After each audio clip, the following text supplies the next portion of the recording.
It's like companies that lay off people, right? You have all this money, people making 9 figures, and you're going to lay off a $30,000 a year person. And my clients in the past go back to President Bush Sr., to Steve Jobs, Robin Williams, and a whole bunch of really, really good people at all different levels. I'm wondering, like, should CEOs and big companies should they even look at college degrees? Should that even be on the resume? Absolutely. All right, so we're here with Tony Dadante from Disruptive Execution Strategy. We are at Entrepreneur Organization's Nerve event. Tony, what's up? Yeah, I just happened to be walking through here, saw you, recognized the name, recognized what you do, and figured I would just strike up a conversation and see what you're up to. Yeah, when you started, like, before we get into how the world is being disruptive now and how people are changing and staying the same, just, you got to name drop some of the companies that you've been working with. Yeah, and by the way, I'm not all about name dropping, but I got to contextualize this a little bit because it's pretty impressive. So I've been a Fortune 100 executive in human resources, marketing, and manufacturing with Mattel Toys, Hewlett-Packard, Honeywell, Harley Davidson, and have been a brand zealot. I love brands, and I love building brands. And I have an executive coaching and disruptive change business that I have now. And my clients in the past go back to President Bush Sr., to Steve Jobs, Robin Williams, and a whole bunch of really, really good people at all different levels in the world. One of the things that you had mentioned to me that I just loved, and correct me if I'm butchering this here, but you said different is better than better. Is that so? Yeah. So my coach, the guy that I give a lot of credit to, Dave Breyer, likes to talk about differentiation. He says you never want to be part of the Red Sea of sameness. And so I've sort of embodied that and sort of said, okay, different is better than better. And so everything I do, even if it's being a contrarian a bit, to get the conversation going so we get to the meat of the conversation is what I do. And sometimes that comes with a little risk, and some people don't like that sort of stuff, and that's okay. They got their... I mean, I was talking to Patrick David about this a few months ago, and I said, hey, you're building out this media company, this media empire. What's important? He said, Mark, you got to ruffle feathers. You've got to go against the grain. And, I kind of contextualize that. And what I try to do with podcasters and media personalities is, hey, look at, like, what are all the commonly held beliefs? Yeah. And what can you attack? What's wrong with those commonly held beliefs? Because that's how you stand out. Yeah. So in the corporate world, medium to large companies, there's all these systems and protocols. Most of them are outdated.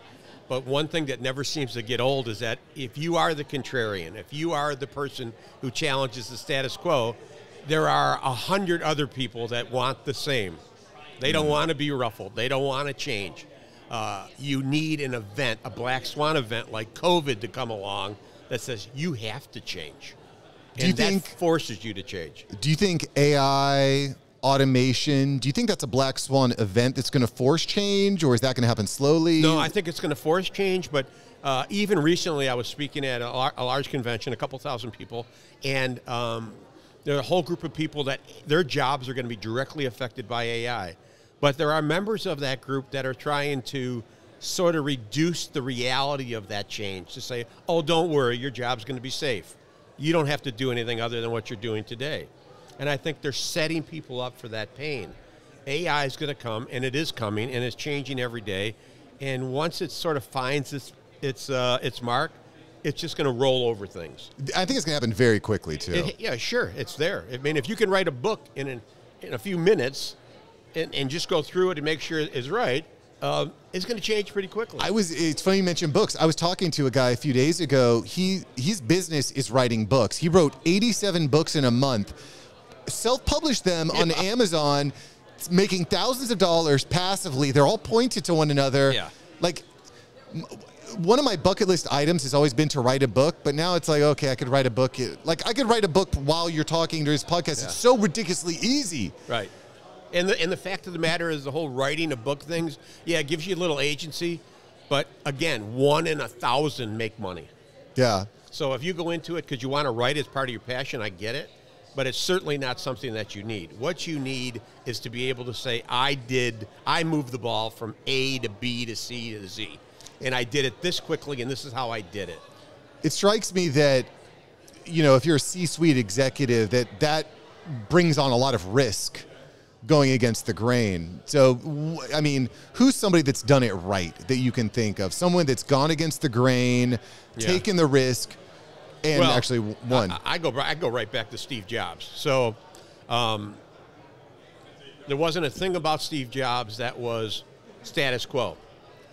But he did have some things he didn't know what he didn't know, right? And so when we taught him the value of people as opposed to just the value of programmers, like people in general in a company, what they do, when we showed him how a company is a system, it's systemic, right? When he got that whole system thing, that completely changed the way he saw the world, and he built that into the culture of that company, and that continues to bring innovation after innovation after innovation. See, there is not a problem with psychological safety at Apple. People can speak their truth to power, and that started way back then. And so that type of guy, and then you can go to Elon Musk. I mean, he's not afraid to challenge the status quo. No. and guess what? If you look at his bank account, it shows that he did something right. He did what he believed. And I think people who are true contrarians, they love the fact there are haters out there. That's actually good for them. Well, and I think that, I don't necessarily need everybody to like me, but I feel like at the end of the day, truth wins out. And even if I'm not necessarily liked, I will be respected. Okay, I let go of a team member. This is why you're consistently late. They might not like me, but they'll respect, okay, I respect they made that decision. Absolutely. I come from the school of thought, though, why can't everybody get an A? Right? Okay. So if you think about, there's a guy by the name of Ken Blanchard, absolute legend in the training development world with people. And he taught Gary Ridge, who was the CEO of WD-40, how to run a company based on getting everybody to get an A.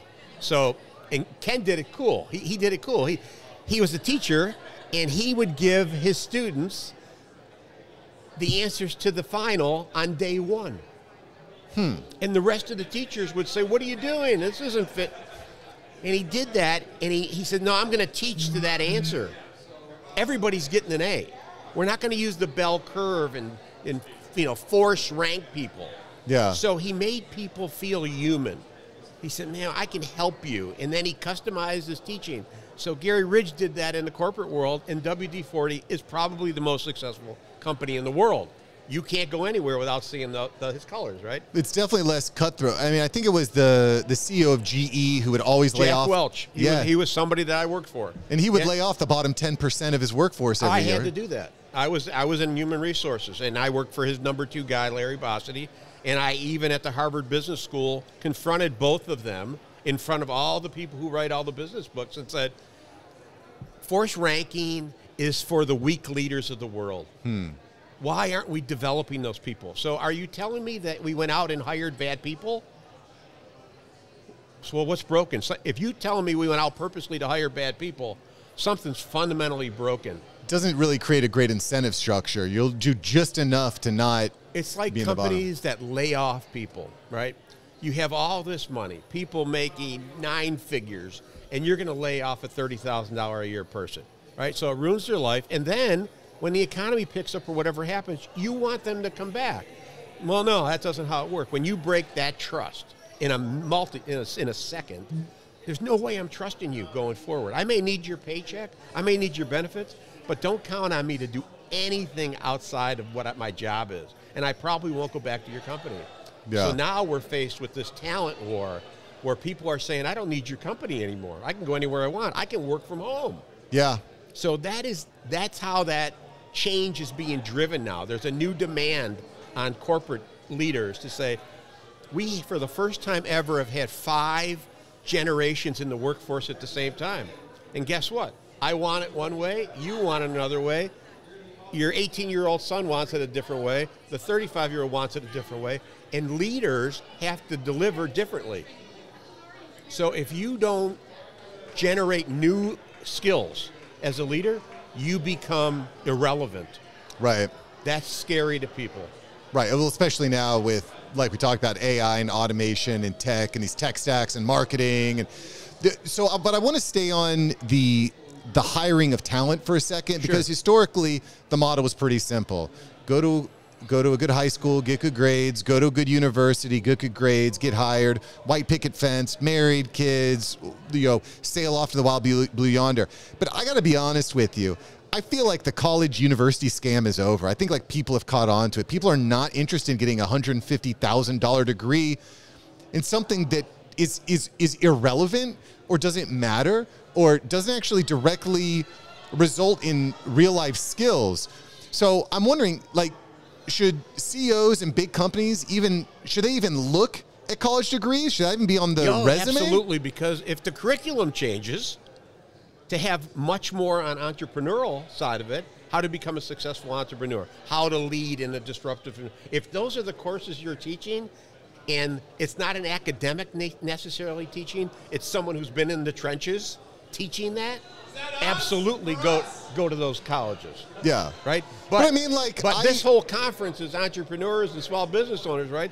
They want to bet on themselves. Sure. So they also need to bring their skill level up on things that are important. Managing people, not getting burned out because they're working 16 or 18 hours a day on this thing, right? So there's lots of paradigms that need to change. And this is a whole group of people with a lot of energy, and they're going to have a lot of failure, and they got to know how to be resilient to it. They got to know when to, know when to hold them, know when to fold them. They need to know that, and you don't get that on your own. Well, I don't think you get that in school. Like, I have a university degree. I went to Florida Atlantic University, enjoyed it, good experience, no student debt, so I'm happy about that. But like, you can't learn how to be an entrepreneur without like feeling the suck. It's like Mike Tyson said, everyone has a plan until they get punched in the face. Yeah. And just personally, you got to embrace the suck. You got to embrace the suck. You got to embrace the suck. This is my friend Brent Gleason. He's a SEAL and a great operator, great human being, great servant leader. But this is what it takes: embracing the suck. Right. And if you don't do that, you fail. In their world, they don't come back. In our world, we're not going to get customers, or we're not going to keep them very long. So there's really this need for everybody in this conference, all 3,000 people, to figure out, here's where I am today, what skills do I need to be successful? Right. Only some of those are technical, some of those are sales, but there's this whole people spectrum as you grow your business and try to scale it. Yeah.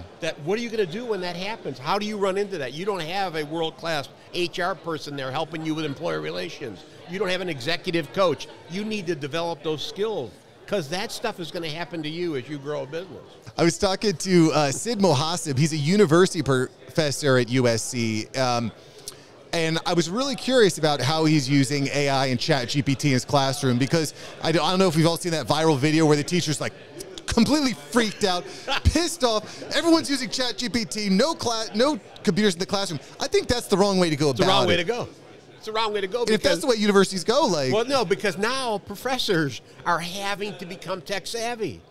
If you go, I coach some professors at big schools, and I can tell you at the Harvard Business School, those professors, they are very tech savvy, and they have lots of support to help them get that way, because they can't demand that type of money, right? They can't demand those students to come in unless they're above them, unless they have a skill set that says, I need to learn from that guy. Yeah. Right? So teachers that aren't, they become irrelevant.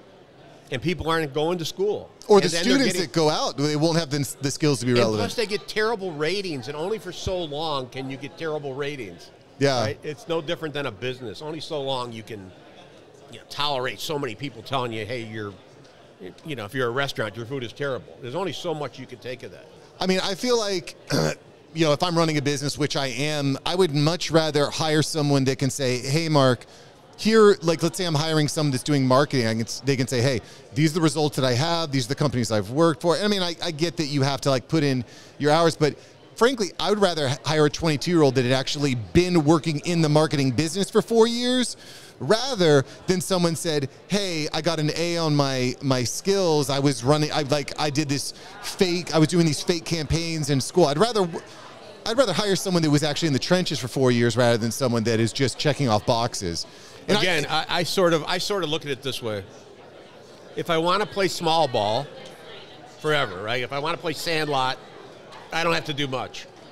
But if I really want to be a good business person, I want to grow that business, either to continue growing it and selling it or scaling it, franchise, whatever you want to do, I have to develop new skills. Where I get those skills is our choice, right? You and I have a business. How do I improve? Like you can say, I know this. Tony, you can't teach me anything about this, but you can teach me how to deal with people. You can teach me that we can figure out your pain points, right? So when I run to this type of customer who comes up to you in the middle of your podcast and starts screaming about nothing to do with this, okay, how do I deal with that unemotionally?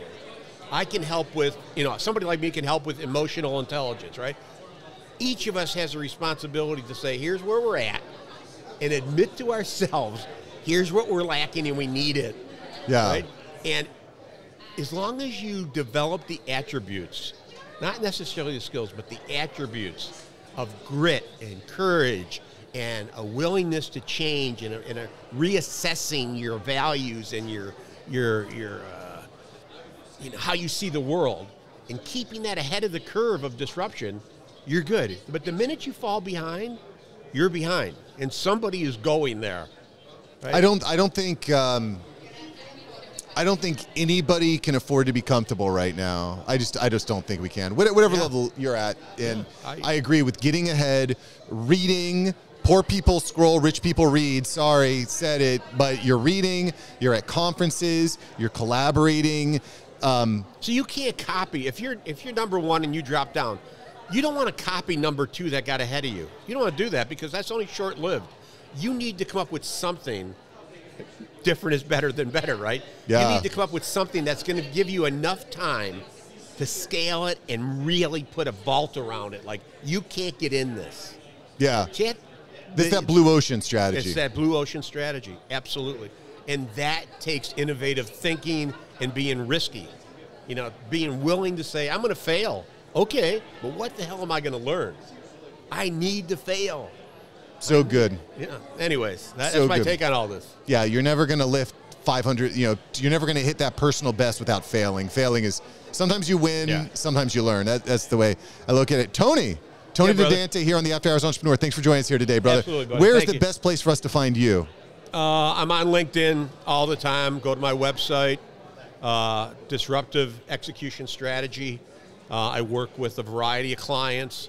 We have consultants all over the world working with people to help give them those skill sets that they know they need, but they've been afraid to go after. And guess what? I'll make it easy. I'll put links below. Thanks for subscribing. Yeah.